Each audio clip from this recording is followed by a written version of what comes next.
Swayam Prabha. Digital India. Educated India.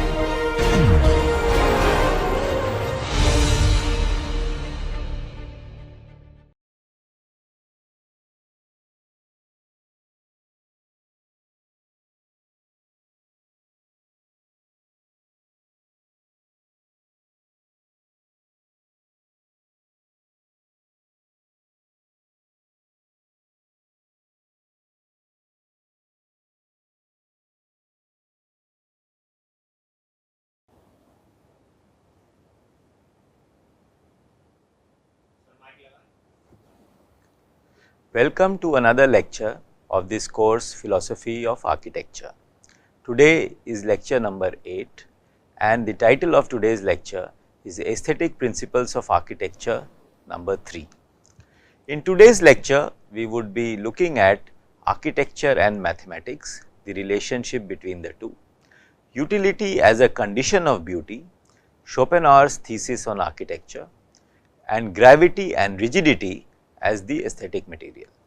We would also see Hegelian conception of architecture.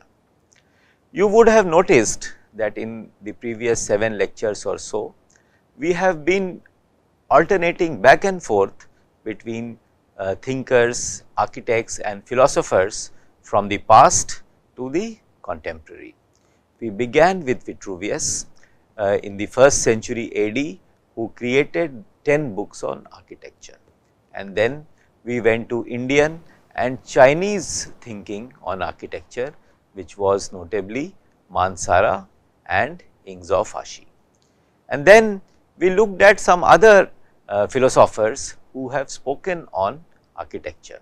For example, Christian Wolff and Henry Holmes Lord Kames. These were the older thinkers or older texts on architecture. And then we also saw some of the modern architects who have written and thought extensively on architecture. They have been harbingers of change in the field of architecture. For example, we saw the works of Robert Venturi. We also saw the works of Le Corbusier. Today, we will go back in time and look at some of the older philosophers. When we say old, in the sense that 18th century philosophers or 19th century, early 19th century philosophers who have spoken on architecture. Let us move. Now, you see, first we talk of philosopher Schelling. Schelling is also a German philosopher like Kant and Hegel, and he lived between 1775 and 1854. The first thing that he said was utility is a condition of beauty. Now, if you recollect, Vitruvius has given 3 conditions of architecture or 3 pillars of architecture, and they were beauty, utility and durability, or beauty, utility and strength. If you remember the Latin words, they were firmitas, utilitas and venestas. Now, what Schelling does is he makes utility a condition of beauty. So, you can see that beauty, utility and durability in the previous lecture, when we were saying how 6 principles of Vitruvius is getting concentrated into 2, which is beauty and utility. Now, we are seeing in Schelling that utility is also becoming a condition of beauty, which means what? Means that ultimately only one condition will remain, which is beauty, and utility and durability will get incorporated into beauty. So, perhaps that is the direction in which German philosophers are taking the field of architecture. So, what Schelling said is utility is not just a condition of beauty in architecture, but he also said that architecture should express and symbolize mathematical relationships. Now, what does this mean? What is mathematical relationship and how can architecture express or symbolize mathematical relationship? Now, when we think of mathematics, perhaps the easiest question is 2 plus 2 4 or 2 plus 2 is equal to 4, and then of course, in mathematical area, we have more and more complex equations which stand for something beyond itself. So, for example, ax square plus bx plus c actually can mean anything. It depends on what value you assign to both variables and to constants. So, what he is saying is that mathematical relationships or mathematical equations have the capacity to express architectural realities. And then he is saying that architecture must not only express, but also symbolize mathematical relationships. Now, express and symbolize both. What does that mean? It means that the symmetry of mathematical equation or mathematical truths, that symmetry that on the left hand side of equal to and the right hand side of the equal to is equal, is the same, and architecture also must express that similarity. The elegance of mathematics, the completeness of mathematical solutions must be expressed through architecture. It must also symbolize mathematical relationship. When someone said that God wrote universe in the language of mathematics. So, architecture also creates its own universe, and what Schelling is saying is that architecture must contain and must express those mathematical relationships. The third thing that Schelling is saying is architectural object should express or symbolize its own purpose. Now, what does this mean? As we have said or we have seen that architecture rests on three pillars: beauty, utility and durability. Now, at least beauty and utility can be considered as its purposes. So, architectural object must express or symbolize its own purpose. It means that the building that the purpose for which the building is constructed, that purpose must be expressed through the architecture of the building, and that the symbol of that purpose must also be contained in the architectural object. Here I can give an example of the architecture of the famous university in India, JNU. If you think of, or if you have visited Jawaharlal Nehru University in Delhi, you will see that it has broadly two structures inside the campus. One is the faculty buildings where various schools are located, School of Natural Sciences, School of Social Sciences and so on, and then you have the hostels where the students, the learners live. Now, if you look at the architecture of these two buildings, they are quite different. The schools, the faculty blocks, the departments, they are shaped in the form of a tree. So, they are narrow at the bottom, and then as you go up, they start branching out like a tree. So, narrow at the bottom, and then as a tree grows and it becomes bigger and wider and denser, that is how the building is supposed to look like in JNU. Now, what does this mean? It means that the architecture of the building of various departments represent a tree. Now, does knowledge represent a tree? Let us think about it. When we begin learning, we begin as a narrow discipline. No matter what we learn in a narrow sense, and then as we progress in any subject, we realize greater and greater truths that lie within. We suddenly discover many branches within that subject, many new theories in that subject that continue getting developed as more and more research happen, and new branches appear, new leaves appear, fruits also come into being, and then another cycle begins of seeds, and then seeds are sown again and new plant comes up, and then that new plant grows into a tree. So, what I am trying to say is that if the departments of various subjects are shaped like a tree, the architecture of those departments, architecture of the building of those departments look like a tree. They try to symbolize, they try to express the nature of the purpose of that building. So this is one example. Another example is, if you look at the hostels of the architecture of the hostels inside JNU, you would see that they are shaped like a pyramid. They are broad at the bottom, and then as they go up, they start tapering and becoming narrower. So, is that not how a student must learn? So, when he or she begins learning, he learns everything, and he learns not only his own subject, but his relationship with different subjects, and therefore, at the bottom, at the beginning, his knowledge base is expected to be wide, it is expected to be broad. And then as he or she develops his learning, develops his interest and goes further and deeper into his subject, it becomes narrower and narrower. So, that is how the hostel buildings inside Jawaharlal Nehru University looks like, that it is wider or broader at the bottom, and as it goes up, it starts becoming narrower. So, I relate this statement of Schelling, that architectural object should express or symbolize its own purpose in this manner to the architecture of buildings, particularly the department buildings and the hostel buildings at Jawaharlal Nehru University, New Delhi.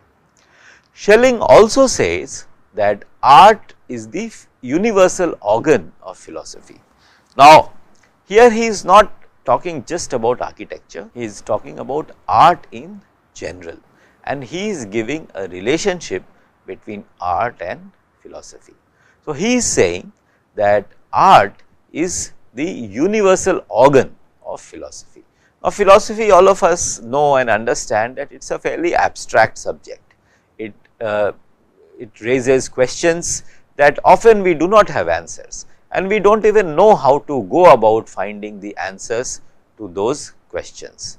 But art, and because they are abstract, we are not really sure as to what really is the subject matter of philosophy, how to go about learning it, how to go about doing it, and so on, particularly because all the questions, the issues that it raises, the questions that the philosophy raises are all fairly abstract. But Schelling says that art is the universal organ of philosophy, which means that it is art which concretizes philosophy. It presents itself as an organ, and through this organ, through the art, we are able to, or we can think of grasping philosophy, and we think of grasping philosophy in a sensuous sense.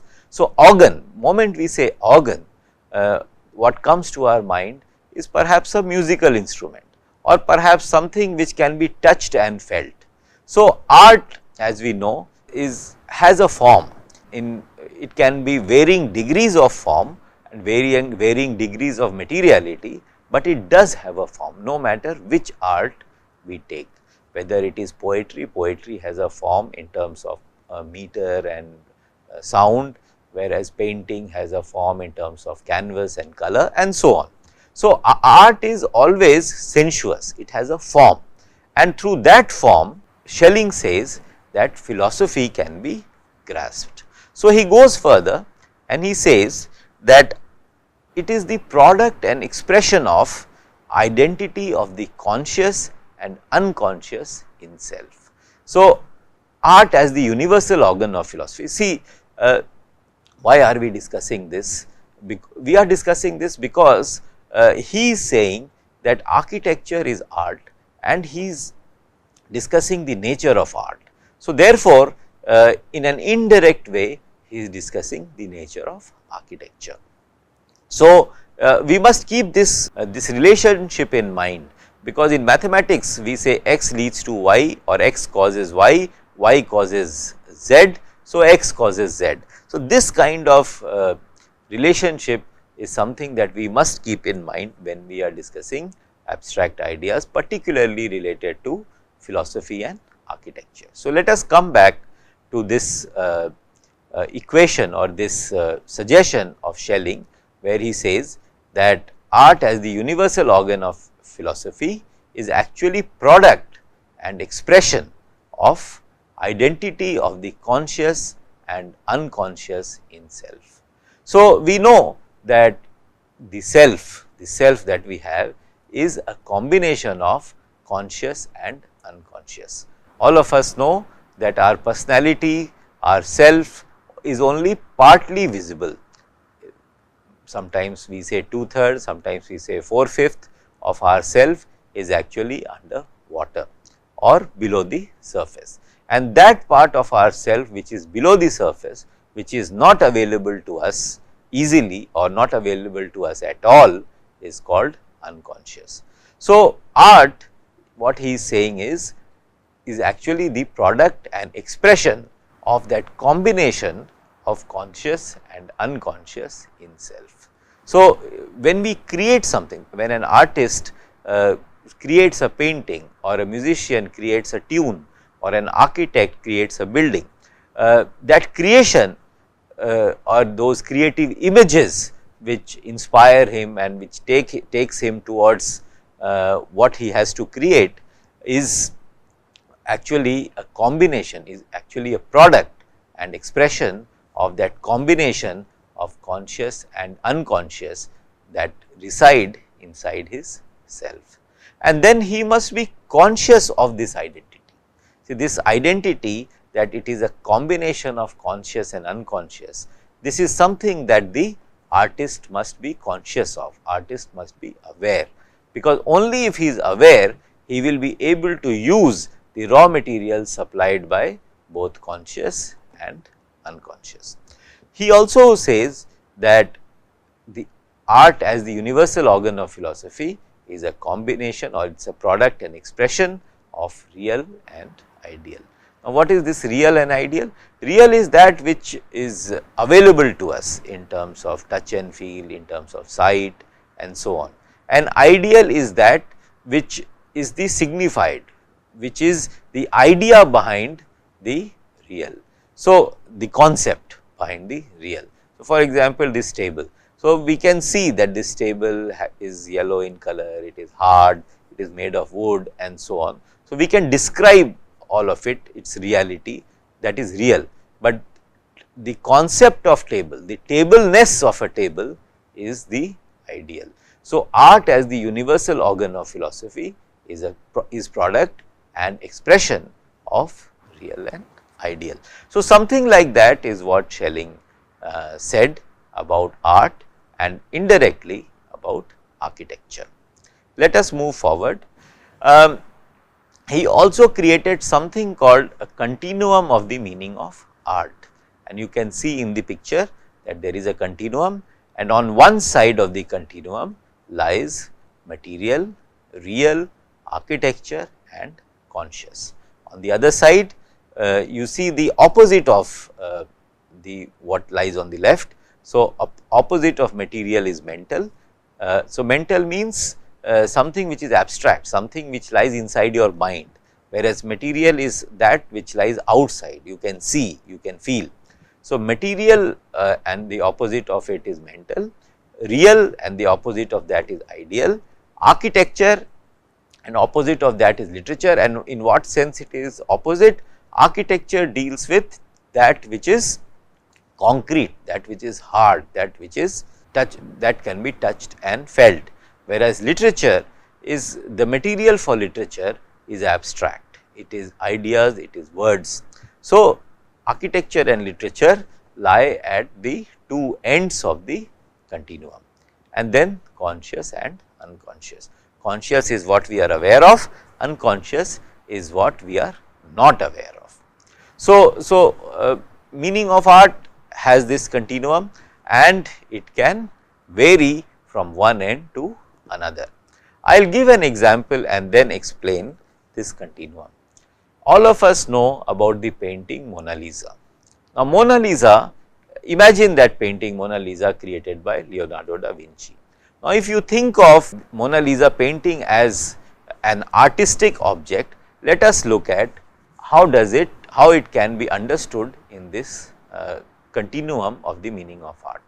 So, the material of the painting is say the canvas, the picture, the color of colors that are used in the painting and so on. So, this is the material of the painting, whereas what is the mental picture that it conveys?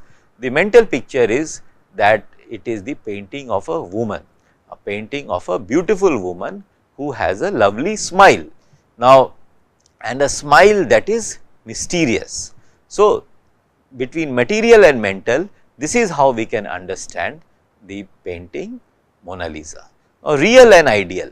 Now, real again, that what we can see, and ideal is that which is little mysterious and difficult to grasp.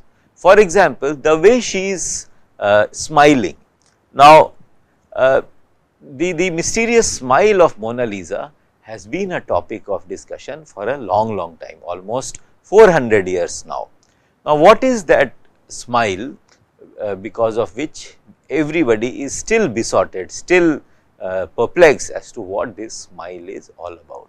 And often it is said that the kind of smile that Mona Lisa has, it's almost like saying that I know a secret about which I cannot talk, or it is something that cannot be spoken about. So, perhaps it is something which is spiritual, something it is about say a knowledge of God that cannot be communicated through language. If you see subsequent paintings of Leonardo da Vinci, you will see that a similar smile appears again on the characters of his subsequent paintings. So, what I am trying to say is that in any artistic object, there is a mental part and there is a material part, ideal part and a real part, unconscious part and conscious part. So, what appeals in the painting Mona Lisa to us is something very difficult to understand. Perhaps at the unconscious level, we are drawn towards that painting. So, that is how Schelling explains his idea of architecture and his conception of art, and that is how he is saying that utility is a mere condition of beauty. So, you can see in this continuum material, real, architecture and conscious, all of them can be thought of even as a subset of mental, ideal, literature and unconscious. So, that is how he presents his thesis, and he justifies his thesis that utility is a mere condition of its beauty. And he also says, which we have already seen, that building should not only serve, but also express its function. Let us move forward. After Schelling, another philosopher whose works we will discuss today in the context of architecture is Arthur Schopenhauer. He is also a German philosopher, and he lived between 1788 and 1860. Now, he is a very interesting philosopher who is associated with one pessimism, and second, he is associated with Indian philosophy. In fact, it is that he even visited India and he was inspired by Indian way of thinking and life. But let us today stick to what are his thoughts on art and architecture. Now, what he said is that art can actually be ranked in a hierarchy, and he said lowest to highest. So, there is something called lower arts, and then there is something called higher arts. And he said that in ranking of arts or in creation of this hierarchy, fine arts also differ and admit of a hierarchy based on the hierarchical ladder of the ideas that those art forms are suited to express. So, what essentially he is saying is that different art forms use different material or forms, in this case forms, but they use different materials. What are those materials? In the case of painting, it is say canvas and color. In the case of say music, it is sound. In the case of poetry and literature, it is words and thoughts. In the case of say dance, it is body and movement and so on. So this is what he said, that different art forms use different kind of material to express whatever it wants to express, and he said that for different art forms different material is suited for the expression, and he gave them a hierarchy, that some are low and some are high. Now, in his view, architecture is at the lowest grade of will's objectification of ideas, and he says that architecture is the first art. It is the lowest art and the first art, and the reason that he gives why it is first art, why it is at the lowest, why it is the lowest art, is because on the lowest rung of the fine arts ladder, Schopenhauer places architecture, which makes the objectification of the will clear at the lowest level of its visibility, where it shows itself as the dull striving of mass conforming to law, but with no cognition. So, this word will is quite important in the studies of Arthur Schopenhauer. In fact, he wrote a book, and I will just show you that book, which contained the word will. This work, this book which he wrote, The World as Will and Representation. This is his magnum opus. This is the most important book written by Schopenhauer. You can see that he is talking of the world itself as will and its representation. So, what he is saying is that human will and subjective human will, which means what I want, what you want, that will gets transferred into action, get transferred into results. So, this whole world is a manifestation of human will. So, we will the world into existence. I will this lecture into existence. Someone has willed this institution into existence or establishment. So, what I am trying to say is that Arthur Schopenhauer looked at everything from the perspective of will and how will gets objectified. So, he is saying that architecture is at the lowest grade of will's objectification of ideas. So, will is trying to objectify its ideas. So, ideas is supposed to dwell, supposed to live in a certain way. Now, if your idea is to live in a certain way, you have to objectify that idea or that idea in that form, and to objectify that idea to live in a certain way, once you try to objectify, what comes to you is the discipline of architecture. So, that is one way of looking at Arthur Schopenhauer's, I mean, this is how Arthur Schopenhauer looked at architecture as an art form, and how architecture objectifies the will of ideas that are related to dwelling and so on. So, and then why does he place architecture in the lowest rung of fine arts ladder? Because of the material that the architecture deals with. Now, as I said that painting deals with canvas, color and so on, poetry deals with words and sound, music deals with sound, whereas architecture deals with that which is mass, that which is dull, that which is rigid, that does not have any thinking capability, that which does not have life. So, you can see in next point, the ideas embodied in architecture are mass, gravity, rigidity, light, and the ideas of materials utilized such as stone or wood.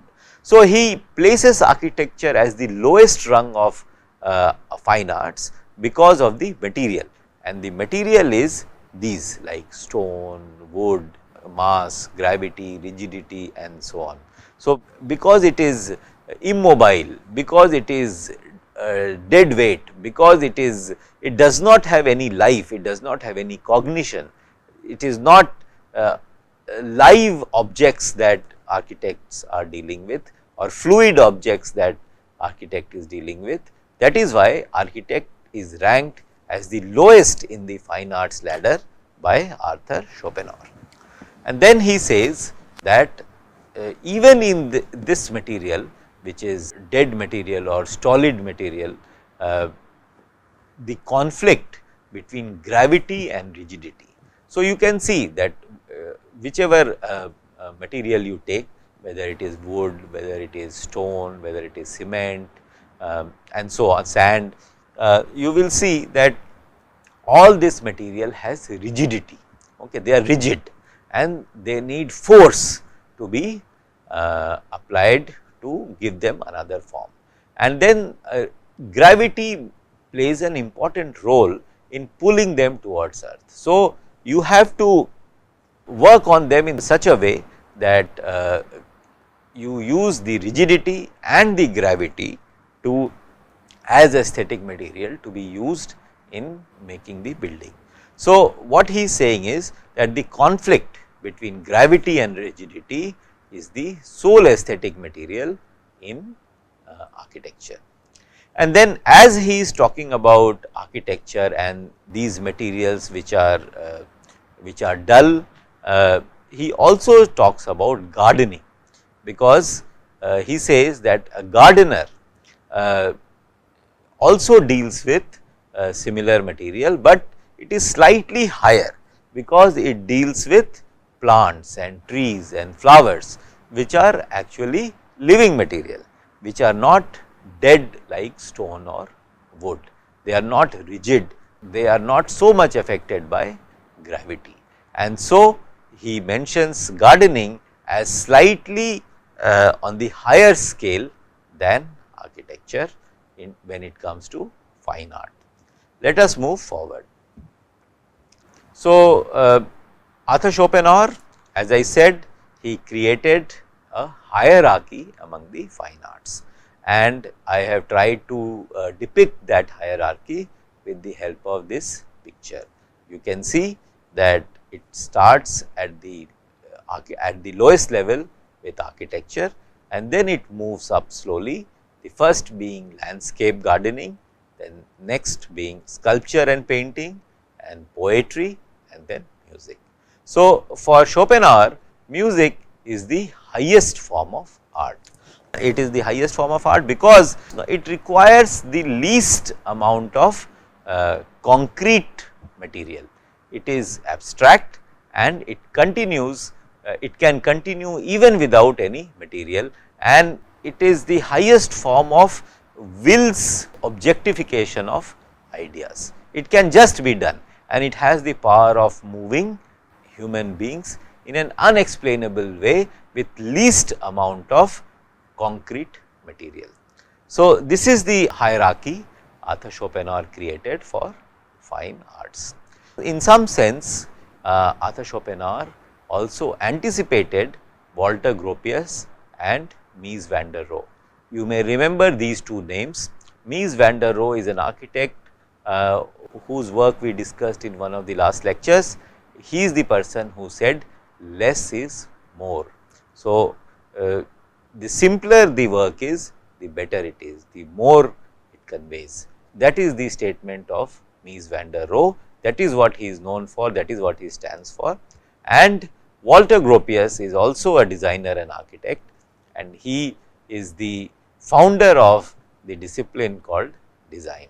So, Arthur Schopenhauer, in some sense, through his work and through his ideas, he anticipated the works of Walter Gropius and Mies van der Rohe.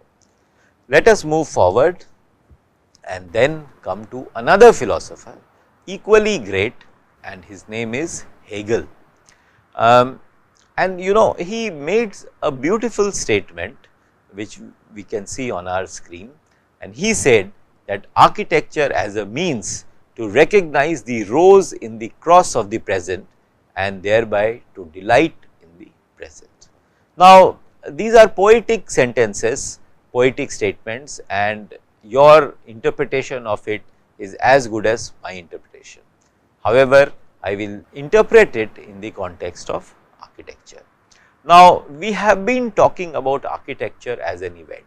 If you remember the previous lecture, both Jean Nouvel and Jean Baudrillard, Baudelaire, who is a philosopher, and Jean Nouvel, who is an architect, both of them was talking about building as an event. How can building be an event? How can building can be a seduction? And for that seduction, you need to have something which is secret, something which is withheld, something which is playing with place and non-place, appearance and non-appearance. So, something which is hidden. So, that is how I would like to relate Hegel to architecture and Hegel's statement to architecture, to recognize the rose in the cross of the present. So, in the cross of the present, what is the cross of the present? Cross of the present is when one of course is biblical cross, which we can see in this, but and in biblical cross, when we look at the rose, may seem like what Jesus Christ has stood for, his compassion and his atoning for humanity's sins and so on. So, all of that can be interpreted as rose. Rose can also be interpreted as the gift of the present, when past and future cross at each other at the moment of the present. So, rose can be thought of as a present at the intersection of past and future. And if you can recognize the rose, if you can delight in the present, which is at the intersection of past and present, that is a gift. And can we look at architecture as that gift? Can we look at architecture as a building which creates that cross, which creates that rose, and that which can bring delight to us as a present. So, that is what Hegel said, that how art and how architecture as a component of art can persuade or compel us to live in the present and enjoy the present. Hegel also created something like a hierarchical order within the fine arts, and it is something similar to Schelling, but slightly different with new language. Now, he said that within art there is a hierarchy. It begins, the lower art begins with, the lowest art is symbolic art, and as it moves forward it becomes classical art, and then romantic art, and finally modern art. So, this is the hierarchy Hegel proposes for art or fine arts. And then he goes on to explain what do they mean. So, when he says symbolic art, the first example that he gives is that of Egyptian pyramids. What he says is that the Egyptian pyramid are also works of art, and in fact they are symbolic art. So, they are in some sense primitive art, first art, or at the lowest rung of art. And what he is saying is that these pyramids contain a meaning, and this, what is the meaning that these pyramids contain? And I mean, all of us know that why were these pyramids made? These pyramids were made in memory of the pharaohs or the kings, and their dead bodies were preserved in these pyramids. So, what he is saying is that it is at the lowest order of hierarchy in art, because the idea of a pyramid is that of death. So, pyramid is enclosing the idea of death, and the meaning that comes to pyramid comes from the idea of death. So, that is why he says that it is a symbolic art, and it is at the lower level of art, because it deals with death and not with life. I have given an example, a picture of a pyramid in Egypt, and you can see that it is quite desolate, it is quite depressing, it is very plain, and it is very death like. So, perhaps we can sympathize with Hegel when he says that symbolic art, especially something like pyramid, can be categorized at the lowest rung of the hierarchy of fine arts. Then he goes on to say that the next level is classical art. And what is a classical art?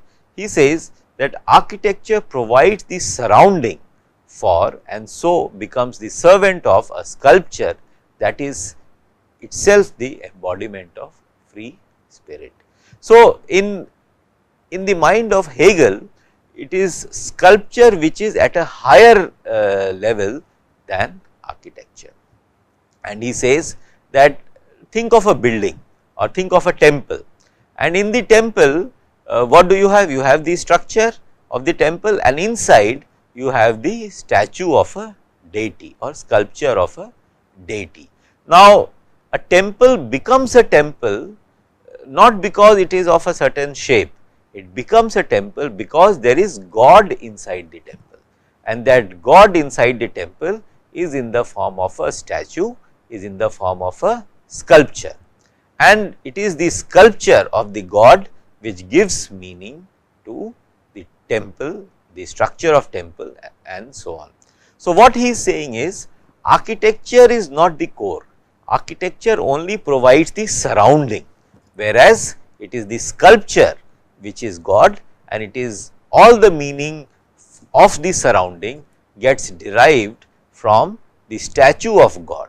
So, architecture is only a surrounding, alright, and architecture in that sense becomes a servant of the sculpture. So, he gives this relationship between architecture and sculpture, where he says that architecture is actually a servant of sculpture.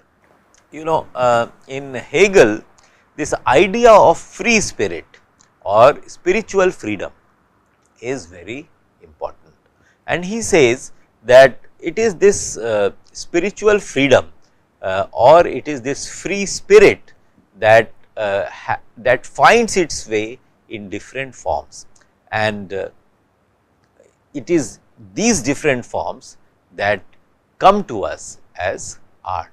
So, what he is saying is that in the sculpture of the God, the spiritual freedom is embodied, and in architecture it is only the surrounding that that architecture provides to the spiritual freedom that is symbolized by the sculpture of the God.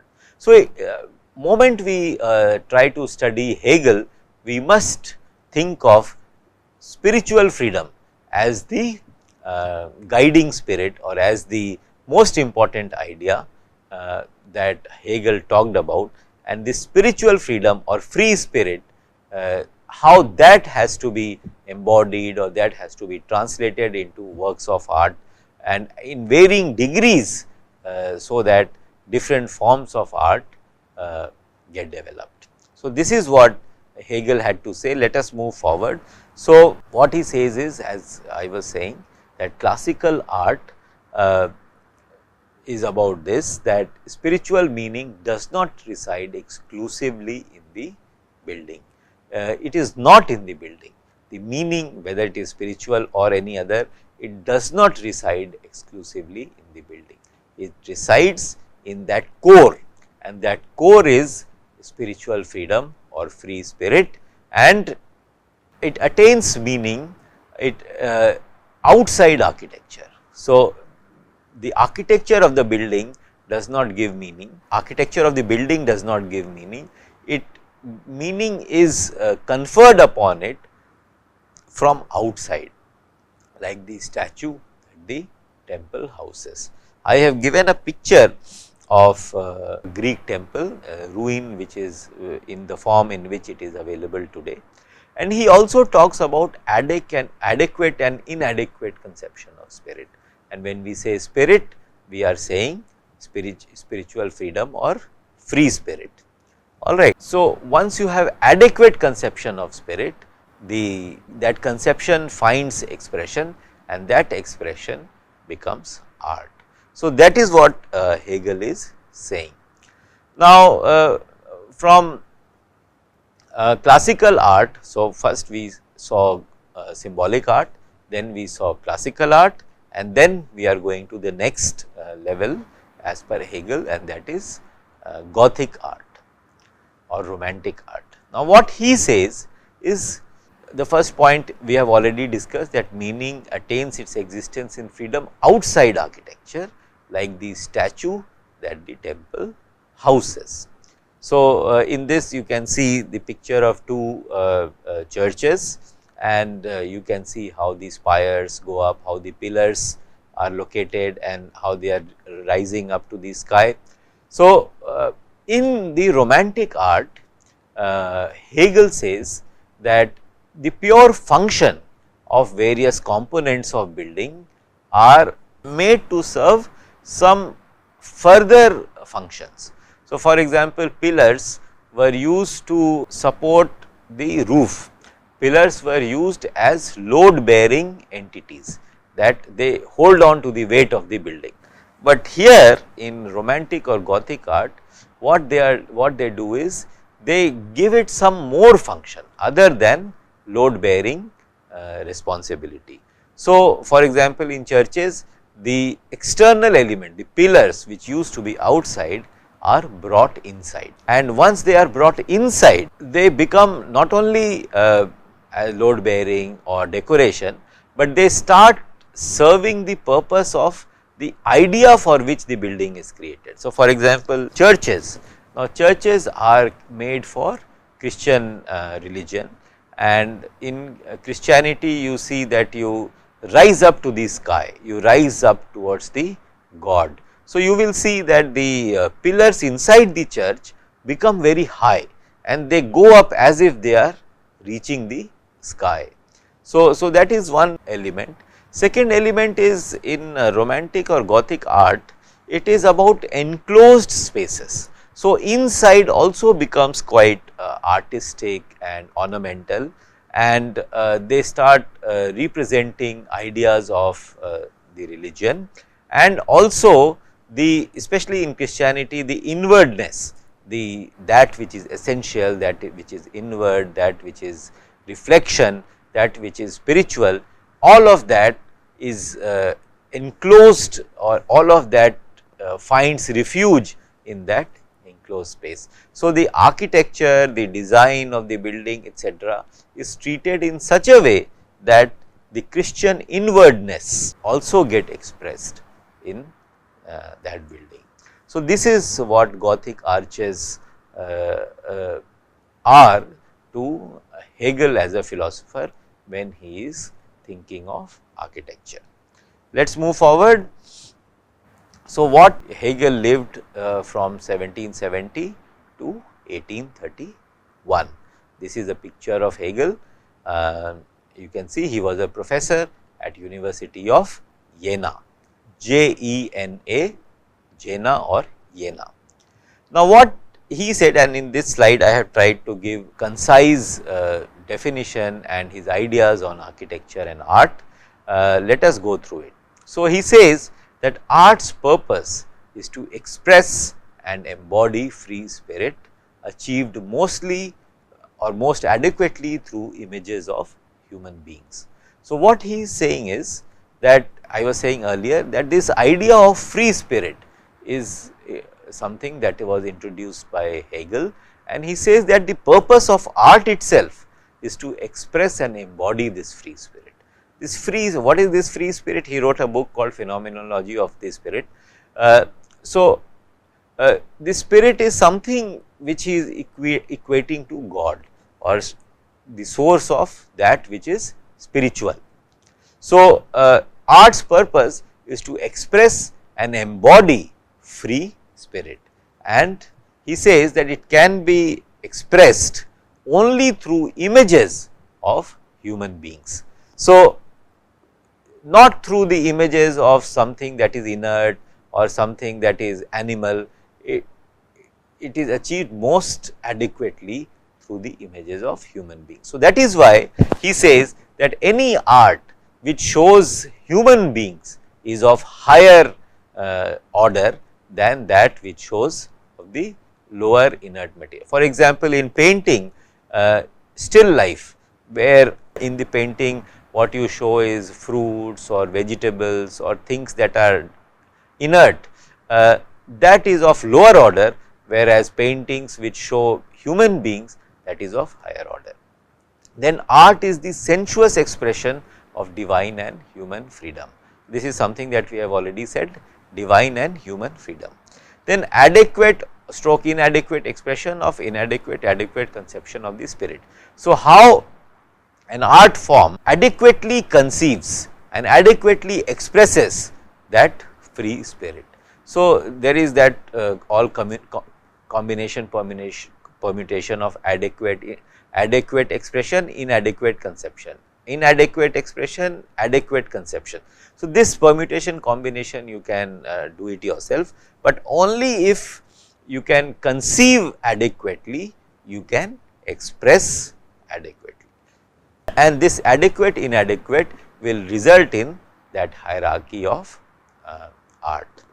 The third point is the art that gives heavy matter the explicit form of spiritual freedom, and so works stone and metal into the shape of a human being or God is sculpture. So, this is how he defines sculpture, and he says that stone or metal, when they are given the shape of a human being, that becomes human being or God, that becomes sculpture, whereas architecture by contrast gives matter an abstract inorganic form created by human. So, what he is saying is architecture, so sculpture is giving form to stone and metal to create a God or create human being, and architecture what it does is it gives matter, the same matter, stone, metal, wood, etc., an abstract inorganic form, and that creates the surrounding. Architecture turns matter not into the direct sensuous expression of spiritual freedom, but into an artificially and artfully shaped surrounding. This we have been saying, that Hegel said that architecture creates an artificial surrounding or artfully shaped surrounding. It is not expressing spiritual freedom.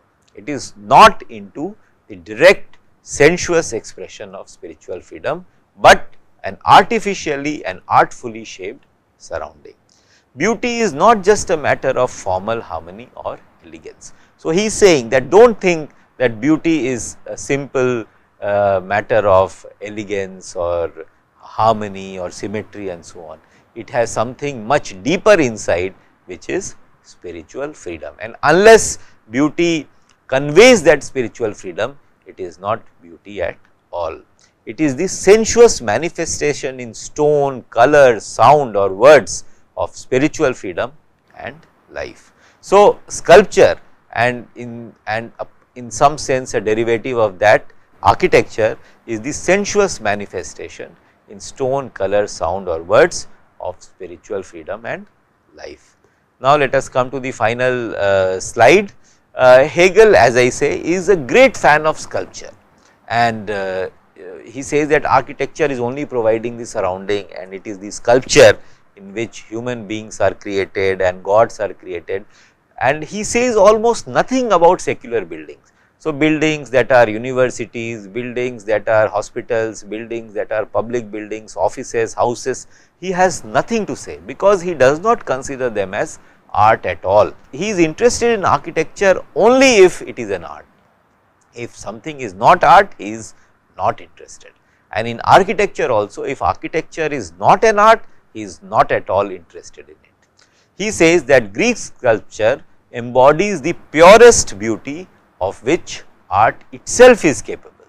Alright. So, for him Greek sculpture is the ultimate, and he was particularly fond of this sculpture you can see in the picture, Pieta by Michelangelo. In this you can see Jesus Christ is in the lap of his mother Mary, and you look at the beauty of this sculpture, see the fold of the cloth, see the muscles, how that can be, how that is shown, muscle of leg, muscle of hand and the fingers, and how the rustling of the clothes and the folds in the cloth is shown in marble. So, this is what Hegel was extremely fond of, and he said that animation of gods is apparent in the posture of the figure, in the nuanced contours of the body, and also in the free fall of the figure's garments. And Hegel greatly admired, as I said, the sculpture of Michelangelo, a cast of whose Pieta he saw in Berlin. So, he saw this sculpture in Berlin, and that is where he fell in love with this sculpture, and perhaps that is also one of the reason why he places sculpture as much higher than architecture. Then he says that if sculpture is the material embodiment of spirit, painting gives us, as it were, the face of spirit, in which the soul within manifests itself as the soul within.